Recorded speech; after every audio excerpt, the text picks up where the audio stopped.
ఖచ్చితంగా అందరూ చూడాల్సిన వీడియో. వేడి చేసే ఆహార పదార్థాలు ఏమిటి? చలవ చేయాలంటే ఏం తినాలి? చురుకులు, పోట్లు, కళ్ల మంటలు, ముక్కు నుంచి, నోటి నుంచి, చెవి నుంచి వేడి ఆవిర్లు రావడం, మూత్రానికి వెడుతుంటే కారం చల్లినట్టు మంట పుట్టడం, ఒళ్లంతా మంటలుగానే ఉండడం వంటి ఎన్నో లక్షణాలు వేడి చేస్తే కనబడుతుంటాయి. అలాగని డాక్టర్స్ దగ్గరికి వెళ్లి పరీక్ష చేయిస్తే ఏ జబ్బు లేదని ఏ బలానికో టానిక్ రాసిస్తారు. అలోపతి డాక్టర్లు ఈ వేడి అనే పదాన్ని కొట్టిపారేస్తూ ఉంటారు. ఆయుర్వేద డాక్టర్లు వేడి చేయడం అనేది ఉందని దానికి వైద్యం చేస్తూ ఉంటారు. ఇంతకీ వేడి అంటే అర్థం ఏంటి, దాని నివారణ ఏమిటనే విషయమై ఆయుర్వేద నిపుణులు చెప్పే విషయాలు చూద్దాం. ఎప్పుడూ జ్వరం వచ్చినట్టుగా ఉండడం, జలుబు, దగ్గు, ఆయాసం, మలమూత్రాల్లో మంటలు, కడుపులో యాసిడ్ పెరగటం, వడకొట్టినట్లు శోష, మాటిమాటికి చిరు చెమటలు, గుండెల్లో దడ, దప్పిక, కళ్ళు బూజర్లా కనిపించడం, తల తిరుగుడు, బీపీ పెరిగినట్టు అనిపించడం ఇవన్నీ వేడి వలన కలుగుతున్న లక్షణాలే.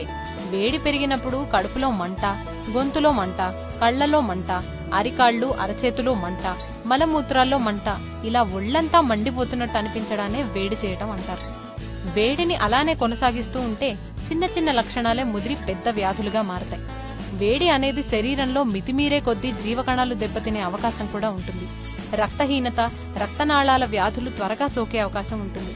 మూత్రపిండాలు, జీర్ణాశయం, కాలేయం ఇలాంటి సున్నిత అవయవాలు అతివేడి వలన త్వరగా దెబ్బతినే అవకాశం ఉంది.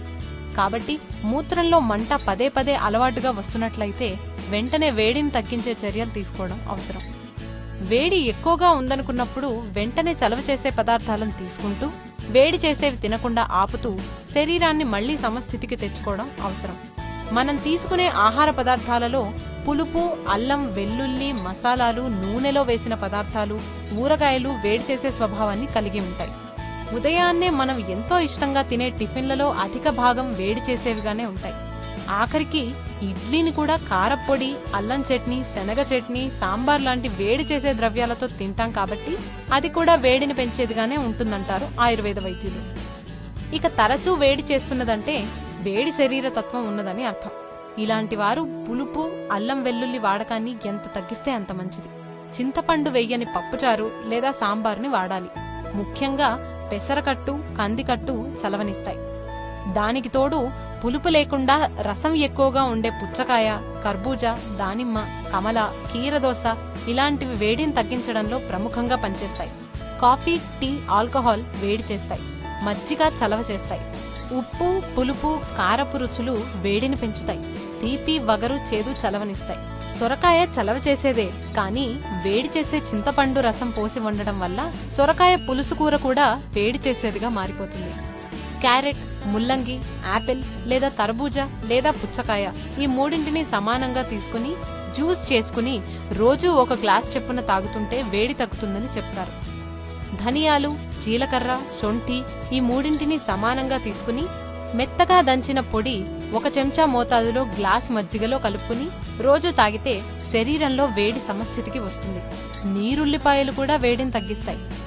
వెల్లుల్లి శరీరంలో వేడిని, పిత్తదోషాన్ని పెంచుతుంది. చింతపండు వేడి చేస్తుంది.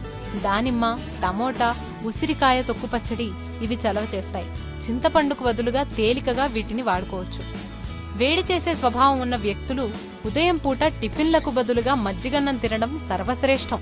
పులుపు లేని పండ్లు ఎక్కువగా తీసుకోవడం మంచిది. సబ్జా గింజలు నీళ్లలో నానబెట్టి గింజలతో సహా ఆ నీళ్లను తాగుతుంటే చలవ కలుగుతుంది. అలాగే సుగంధిపాల వేళ్లు మూలికలు అమ్మే షాపుల్లో దొరుకుతాయి. ఈ వేళ్ల లోపల చెక్క తీసేసి పైన ఉండే బెరడు మాత్రమే తీసుకుని శుభ్రం చేసి మెత్తగా దంచిన పొడిని నీళ్లలో గాని పాలలో గాని వేసి మరగ కాచి రోజు 1 గ్లాస్ చొప్పున 2 పూటలా తాగుతుంటే బాగా చలవ చేస్తుంది. ఈ వీడియో కనుక మీకు నచ్చినట్లయితే లైక్ కొట్టి షేర్ చేయండి.